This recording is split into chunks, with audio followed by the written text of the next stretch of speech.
Hey family, this is Joi Brown, and welcome to This Is Joi Brown. This is my Substack page. So today I want to talk about something that's been sitting on my heart that I want to share. I write about life and love and faith and all the things, but let's go back to love. Not the romanticized fairy tale version of it, but like the real ugly thing, the beautiful, messy thing.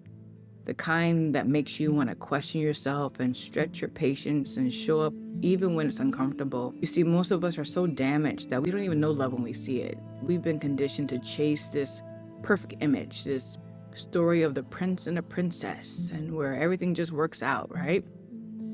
But love isn't a rescue mission. It's not those movies we see, It's just two imperfect people trying to do their very best to meet each other where they are, all while healing from where they've been. I used to think that love was supposed to feel easy, was supposed to feel good, and that when it got hard, it must not be right. So the moment things got difficult, I'd be honest and tell you, I used to be a runaway bride. I'd run. At the first sign of a problem, something wasn't right. This wasn't love, and I was out the door. Emotionally, most times physically. I was scared of what real love would demand of me because I didn't know it didn't feel comfortable in my body.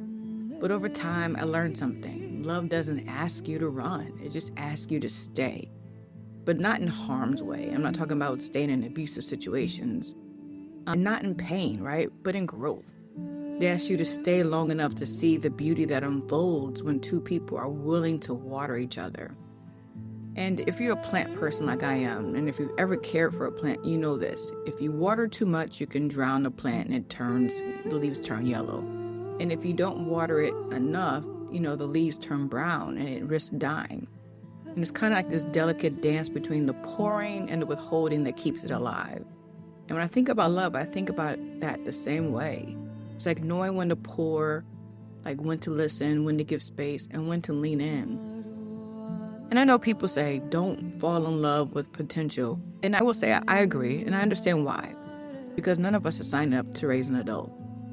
But sometimes potential isn't a weakness. It's almost a beginning, a seed, right? Sometimes the person standing in front of you just needs the right type of environment to bloom. Love isn't supposed to be perfect, because we aren't perfect. It's supposed to be honest. It's supposed to prune you. It's supposed to push you to have really courageous conversations, to make hard decisions, and to face yourself in ways that aren't always comfortable. That's what love does. It grows you. And even in parenting, even in my parenting, I should say, I see it. Some days I'm the best mom in the world, and other days I just miss the mark. But love reminds me that showing up, even imperfectly, is still love. Because love gives room, it gives grace, it forgives what's broken, and believes in what's possible. And see, there's beauty in the brokenness too. I think that's what the world needs more of, grace, and finding beauty in the brokenness, and space to be human, and space for us to grow and understand that we aren't who we were yesterday. So if you're listening right now, maybe you've been hurt, and maybe you've hurt someone, and maybe love has you confused and disappointed you, and you're not alone. But I just want you to know that love is still good. People mess it up, but love itself remains pure. And the challenge is learning not to hold people hostage to their past, because we all want the chance to become better than we were yesterday. And that right there is the real beauty of love. It keeps unfolding and unfolding, and it keeps revealing who we can be when we lead with our hearts instead of our wounds. So the next time love shows up, don't rush to judge it. Don't run from it. Sit with it. Water it. Watch what grows. Because maybe, just maybe, love isn't here to complete us. It's here to teach us how to bloom.